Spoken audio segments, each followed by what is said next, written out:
Nangalamabhela sixoxosinoka insundwa nangamaqokozela njengelifu lemvula. Kosonano sala koniwe into eziqhwanyaza ngemali. Ayi kaloku xa sesifikile ngalolu suku lanamhlanje sifika noko sesigabadula sifika noko sesihamba kamnandi ngezantya kuba lulo lo suku lwasevenkileni usuku lokuthengisa bayongena ke abantu phaa kwa my friend bathenge. Nansi into esifuna uyinqanda abantu abahle kuba ingathi yathanda uxhaphaka xa abantu besiye evenkileni umuntu afike athenge uvuma nge-20 rand xa igqiba uthenga uvuma abe yene ngapha eKapa athumele imessage tata ubhele nansi proof of payment ndimthengile uvuma nansi 20 rand uzawufika nini uvuma wam ndilindile. Sithi kuye umuntu ingaske lo vuma umthenge kule venkile ingakokwenu ukwenzela bungabhatali indleko zoba makathunyelwe kuba kaloku i-20 rand yakho ayimzisi uvuma eKapa. And bantu abahle masiyigxininiseni noko izinto ezifumanekayo kwi-herbal shop yangakokwenu sukude uyi-ode kude kuba kaloku uzawuthi xa uziyela nje edorophini yothenga into zakho uzithengela uvuma omhlophe kule herbal shop yangakokwenu. Ukuba ke uthi akafumaneki uyam-order xa ugqiba ukum-order nge-20 rand suyilibala nemali yokubana kufuneka eposiwe kuba kaloku akazusuka kwangala 20 rand ukuzofika kuloo ndawo ukuyo. Besithetha ke abantu sithi mabangene phayana evenkileni. Siphethe ntoni ke namhlanje? Namhlanje siphethe i-holy ash / isiwasho ash esinamandla. Siyagqitha nje xa sithetha ngale holy ash kuba kaloku yiyo eyaziwayo kodwa eyona nto sizothetha ngayo sizothetha ngesi siwasho salapha ekhaya esiyi-ash sitsho ukuthi senza. Xa sigqitha ke kule holy ash uzawubuza omnye umuntu ekudale kweli khaya uba ayibobhele wawuyincokole njena i-holy ash kutheni uyiphinda. This is for records. Sasiyincokole kodwa yakhutshwa isekho ngathi nawe ubuyakhangela awuzuyibona wayikhupha uYouTube kuba kaloku yakhalazelwa ngalamandiya athi siyagezelwa apha ngulobhelu nenhloko enkulu ugeza ngale holy ash. This is what we were arguing kulanto yabo yale holy ash. We were saying lamandiya when they make le holy ash zimbini indlela abenza ngazo i-holy ash. Kukhona i-holy ash le bayibiza ngokubana yi-vibhuti ofuthi ke lelona gama layo ayo holy ash. Bayi-holy ash xa isiza kuthi is called i-vibhuti or basma. Yi-ash abayenzayo kweza temples zabo beyenza ngemithi that include i-sandalwood. Bayenzela bona ke ibe phayana kube ezitempileni bayiqhumise bayithambisa apha ebunzi ngabantu ababhiliva kwinkolo yomntu onguShiva. Shiva lo abathi xa bebhiliva kuye when they connect with esisithixo. When I say isithixo I just want not to be derogatory but uShiva lowo when they connect with uShiva they use le holy ash bayithambise ukusuka kule kona izotsho kule kona. Uyayibona manje banzama ukubonisa udemonstrator bayithambisa ohlobo yile holy ash ke yabo. They believe ukuthi when they used le holy ash dithetha mna not le basithengisela yona lena yabo. When they use it they believe ukuthi it purifies their souls, it elevates them to a point of being close to uShiva. Yile holy ash ke bazenzela yona in their temples bayifake ke ezo perfumes. When we say perfume we mean into enuka kamnandi. It can come in a form of a liquid, it can come in a form of a powder. Xa sithetha nge-powder zona i-sandalwood ezi perfumes because namavumba amnandi as frankincense and so on and so forth. Bayithambise ke kweza nkolo zabo bayiphuqe bayidaye gibiselane ngayo. That is their holy ash. Then kubekho lena basithengisela yona. Le basithengisela yona ayenziwa kweza temples to have a spiritual meaning that they intend for themselves. Lena yenziwa in communities kuqokelelwa ubulongo benkomo butshiso. When we were discussing lento we showed it, we had as visuals oxisileyo zaphansi ukusigxothisa ku-YouTube. We showed as visuals xa beyenza le holy ash beqokelela ubulongo bezankomo zabo zibhityileyo babutshise and then ke ngoku after the whole process babudaye bayifake eziplastikini as families bayithumele ke kweli lizwe lethu iphela izofika kwezivenkile zethu, siyithathe thina lento bobulongwe benkomo, siyenze yonke into yenziwayo, kuthiwa qinisa indlu ngobungaka le holy ash, kuthiwa thambisa le holy ash uzophuma imigqwaliso, thatha le holy ash uhlambe ngayo uzawuthandwa ngamadoda, thatha le holy ash uthi uzawuyopasa ekhoti, yonke lanto ngala cow dung nala essential oil bayifakileyo phaya. Mna my gripe was why xa besenzela thina beyenza ngoba ubulongwe bezankomo zabo zibhityile, kodwa xa beyenzela bona besebenzisa imithi that have a meaning, because when you use umthi it now becomes intsizi. Asizuyiphika ke into ethi i-cow dung siyayisebenzisa nathi in our communities, kodwa asithi xa sithathe le cow dung kuthiwe le cow dung izawugxotha izimanga apha endlini kuzawukawo zithuntsele and so on. Iphinde ke ngo the other problem sithi thina abantu bamayeza, we take something, we can't even read what is written kwezinto, we just look at la mizobo into engaziwayo and then we formulate our own thoughts ukuthi lento can do the same. One person will come and say lento iyayigxotha into ethile and then we all take it up. None of us question ukuthi yenzwe njani lento, what does this thing mean libhalwe apha esingakwazi noyifunda. And what you must also notice, these people don't compromise, even though beyazi ba lento iyasuke India izothengiswa eAfrica through Durban Harbour, they don't even make an effort yokuba sikwazi ukuyifunda lento ba yintoni, because they don't care. Kodwa ke thina we go for it. Natso ke le holy ash bathetha ngayo masiyeke ke phele sidlule size kulena yalapha ekhaya. We just passing bantu abahle, we're not criticizing, we're only passing ukwenzela abantu bakuthi we must start to be conscious, we must start to question. Thina we keep saying any ingredient ekhoyo, question it. Any product eza phambi kwakho, look at the ingredient list ubone ba lento yenzwe ngantoni, so that if you react kwenye yezi zinto ezifakiweyo you stay away. Masize ke kulena lapha ekhaya, lena yalapha ekhaya ke before siye kuyo masithethe nge-ash in our setting.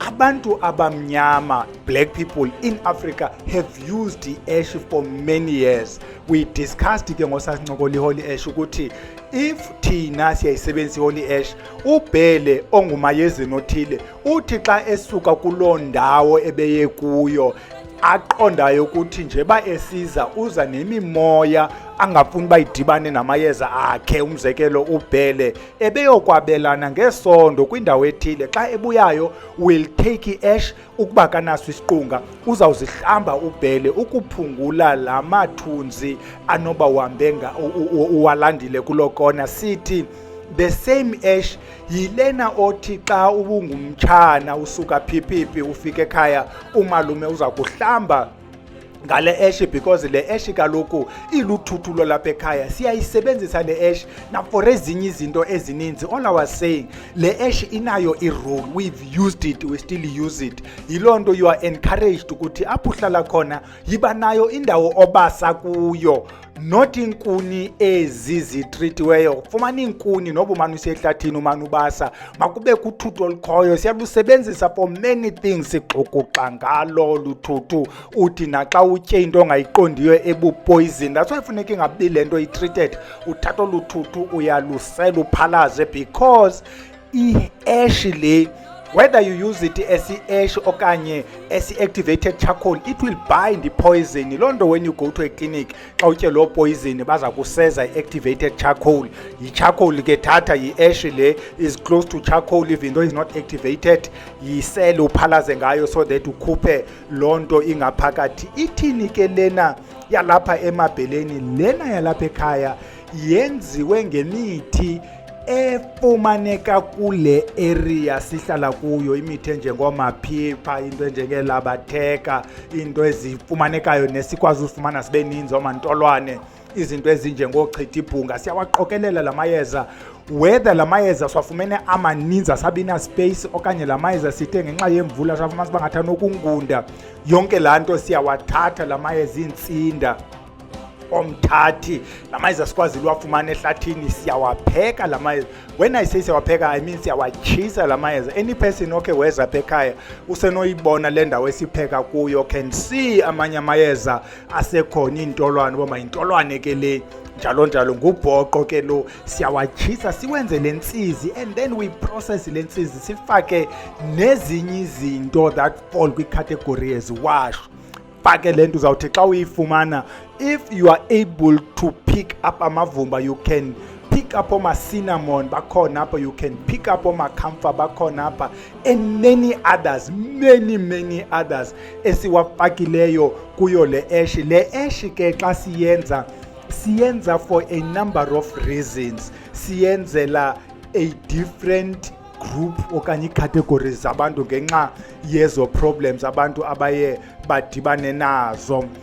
One, wena mntu othi amayeza awasakusebenzeli, we encourage ukuthi waphumze amayeza usebenzise iziwasho. The challenge that people have is that iziwasho can be limited in what they do, particularly if you've never been subjected to i-academy yakwaVusilanga, where we go to town when we talk about iziwasho. Not in the 5 abantu abayaziyo i-diesel, ispirit, ityiwa, i-cayenne pepper, isibabuli, what else, the few that people know. We go to town, we go to 100 if we want, because it's a whole range.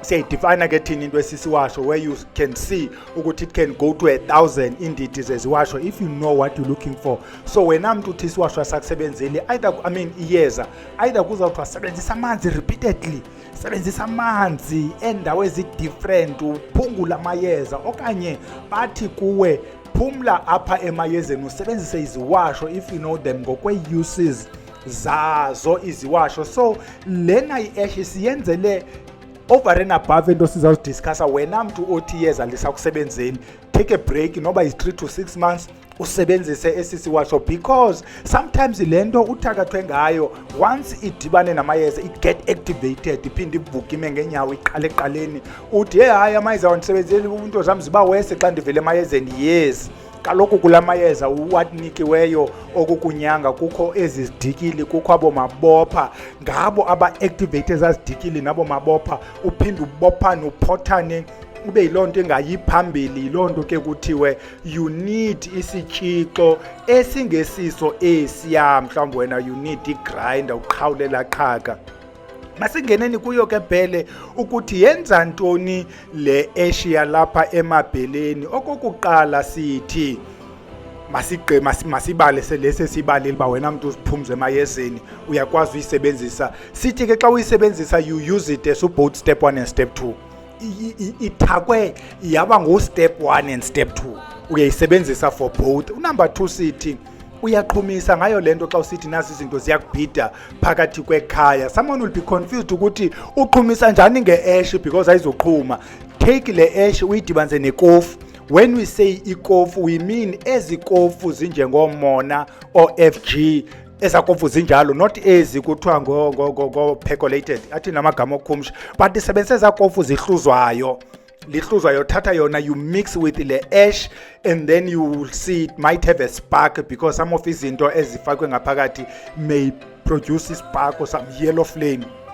Xa uyiqhumisa, iqhumise ke le ash uzibona ba awuzuphumla nakwezi zinto zikuleqayo. Number 3 sithi uyayisebenzisa le ash ukuhlamba. Wena mntu othi you want to wash yourself, mhlawumbi after washing you just nje rinse your face. Kwabanye abantu depending kumuntu inganakho ukutsweba, so we are encouraging you to close your eyes when you wash. Ngalento ukuba uyifake emanzini ashushu, you can feel the strong smell engathi ingazivula nempumlo if you are blocked. We don't use it for that purpose, but you can pick up esa smell. By the way, kuba sesikulondo nawe wena mntu othi ublocked, ungayifaka lento emanzini. Awibilisi, in this case uzawubilisa amanzi and then ufake le ash ube buyiqhuqharha, wenze lento kuthiwa yi-head steam, meaning uchophe esitulweni ubeka a bowl apha etafileni apho uchophe khona, uzigqume noba ungetawuli urhogole. Inayo loo nto, but if you feel but the smell is strong uyakwazi uphuma kuloo nto. Number 4 siyayixuba lento namanzi uchele apha phakathi kwekhaya. Wena mntu othi ingxaki ojongene nayo ziinyoka, zinto ezirhubuluzayo, awuzuyidibanisa namanzi, khayidibanise nedizili, fake a little bit of ispirit. Omnye umntu ke uzawufaka nezinye izinto, go to town uchele. Kanti wena mntu othi noko zinto ezincinci ezi ezikhoyo apha endlini, usenoyifafaza nje iyodwa, you sprinkle. You'll smell man ukuthi noko ikhona bukhona ubufresh nyana ngayo le powder. Unumber 5 sithi lento uyakwazi nje, besithethile mos uyakwazi ukuhlamba ngayo, ukuhlamba nje when you go to lo ndawo. Kanti if you continue washing ngayo, but ke you must check, because abanye abantu will react kwezi chemicals njenge cinnamon, abo camphor nezinye, but we didn't go aggressive, meaning kwezi chemicals zikhoyo zezi you find in your kitchen, zezi setyenziswayo kwiziwasho, zezi ngekho corrosive, but asifani singabantu. Andithi abanye abantu bareacta kwipanado, kuthi ureacta njani kwipanado abe umntu ereacta kwipanado. So when you apply first time, ijonge ukuba awurhawuzelelwanga na. Siye sithi kwabanye uburhawuzelelo ngo-day 1 khayiphinde the next day, mhlawumbi third day uyijonge, and then if uyayeka urhawuzela, it means you are okay, you are good to go, uqhubeke ke ngayo. Unumber 6 sithi yidibanise neziwasho zakokwenu. Wena mntu usebenzisa iziwasho, when we talk about iziwasho ke masichaze, we're not talking about ezi ziwasho sezithakiwe, because we don't know what is in them, but sithetha ngezi uzenzeleyo wena, uyazi uba yile nale yidibanise kwezo ziwasho zakokwenu. Sithe lento yi-step 1 and step 2, so ayikho specific ukuthi sisiwasho sokwenzani. Siphinde sithi ke kuwe mntundini, ukuba uthi uyaqinisa ekhaya, unamba abantu ngu7, ukuba uyaqinisa ekhaya, kulo mayeza ozawuqinisa ngawo, starting from la mayeza ozawuchela ngayo, yifake le ash uchele kula mayeza uzawuqinisa ngayo, make it ibhedi. Before ulibeke lo yeza lakho kanye so sikhonkwane sakho, londo yakho, galela le ash ngaphantsi so that iyeza lakho lihlale phezu kwayo. Le ash lena amongst izinto eyenzayo izawakhusela la mayeza akho from i-attack, because some of izinto ezifakiweyo apha zizinto that protect iyeza deliberately. So yigalele ngaphansi, ubeke iyeza, and iphinde lento, we'll keep mentioning nje ezinto zimbalwa abantu abazaziyo, we're not mentioning the rest. Sithi kaloku inayo nesimamomam camphora.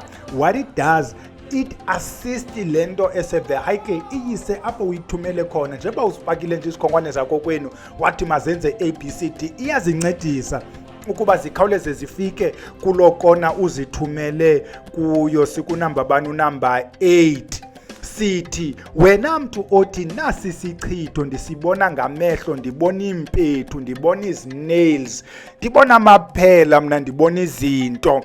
Sithi yifafaze. Ukuba ubona impethu, maggots, sprinkle on top of them, then allow it ixesha, because you may see them kind of drying ezazinto, but ke depending kwinamba yazo uba zininzi kangakanani. Ukuba ziyinqwaba, it means now uzawunida inqwaba ke ye-powder. Don't mix it with anything, just sprinkle on top of ezimpethu and then give it time, ungakhawulezi ngozitshisa.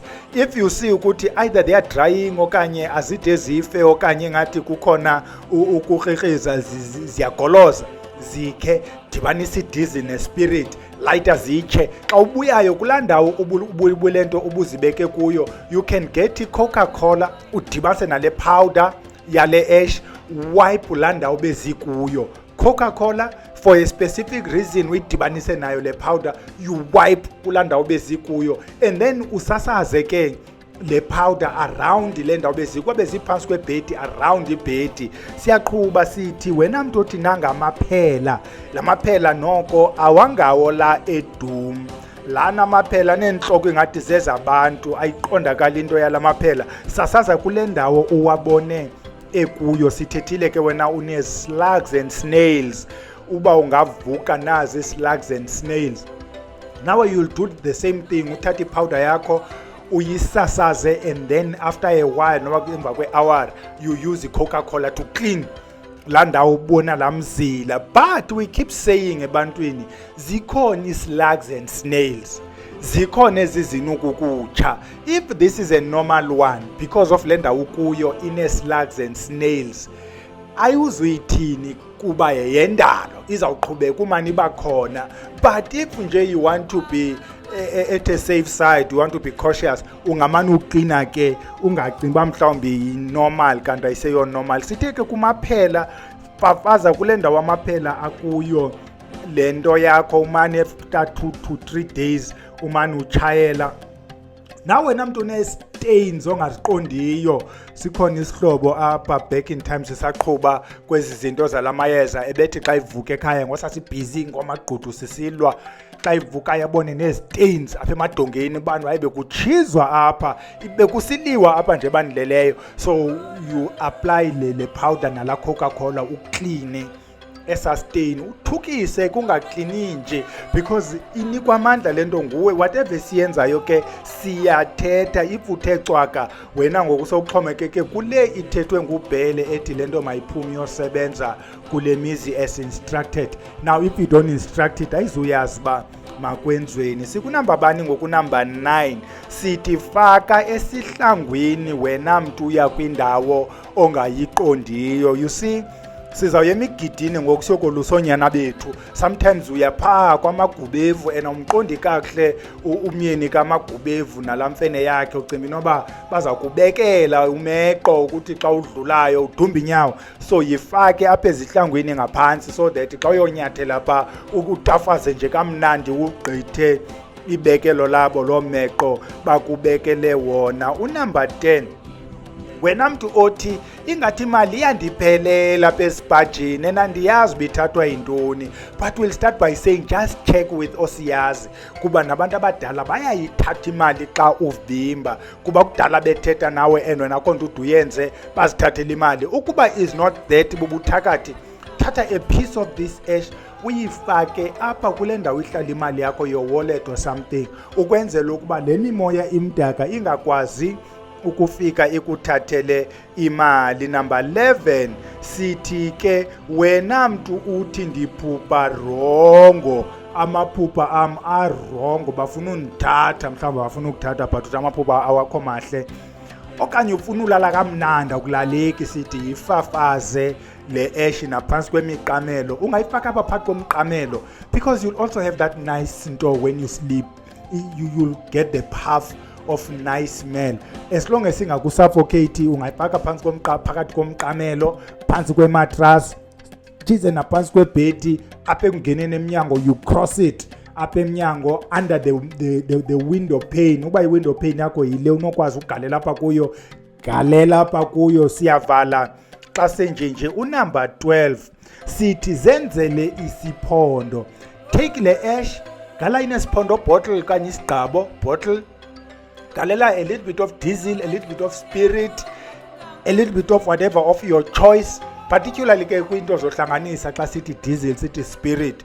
Uyafaka, uyazi ke ezi spirit nezi diesel nawo madubhula, ungamlibali umadubhula, will give it that black into can be corrosive. So when you apply in your eyebrows, you make sure ukuthi you don't react kwezi spirit nabo madubhula. There might be some slight reaction kwi spirit because kaloku is spirit. Apply it, uyakwazi ke uapply nakwezinye indawo ngokomsindo wakho. Kanti wena mntu othi wenza for inhlahla, you'll need essential oils. We normally recommend ke kubantu abangotata a sandalwood, i-geranium neyilangilang. Dibanisa ezo essential oils, drops of your choice. Kanti kubantu abangomama would recommend into njenge rose essential oil. We recommend izinto njengoma peppermint, eucalyptus, ukwenzela ba ube ngumama osweet. Kanti ke nawe ndodandini ungazifaka ke eza geranium, eza sandalwood, a little bit of rose, ukwenzela ba noko nawe ndodandini ube nako ukuqhakaza okuthile. Nantso ke le oil ebesiyiphethe sithi yafumaneka apha emabheleni okwanguku, ifumaneka kubantu abazileyo apha ekhaya, asikayipusi, because we are still toying with the idea ye packaging yayo, because kaloku some of izinto eziphayana akufuneka zi-interact nelanga, so we are still toying with the idea yokuyipackage. Siphakile ke sayizisa ishushu, sithi hamba ke wena uye evenkileni uyozifumanela enokwazi ukukunceda mhlawumbi lena i-oil njengoba sithi ifuna uyizele. Xa ujikele apha emabheleni uthi ndicela esasiwasho eshe sinamandla bhele, nam ndiyokwenza kwenzeke. Zininzi ke izinto xa ulapha ekhaya sawuxela uba zisetyenziswa for zona, ezinye we did not mention apha for obvious reasons. Ezinye zazo xa ulapha ekhaya sizawukuxelela zonke ezi zinto. Nantso ke besiphethe sithi siyayeka ilale ke siyodibana ngoLwesithathu ngalo olasuku lwamayeza apho sithaka khona amayeza okunyanga Camagu.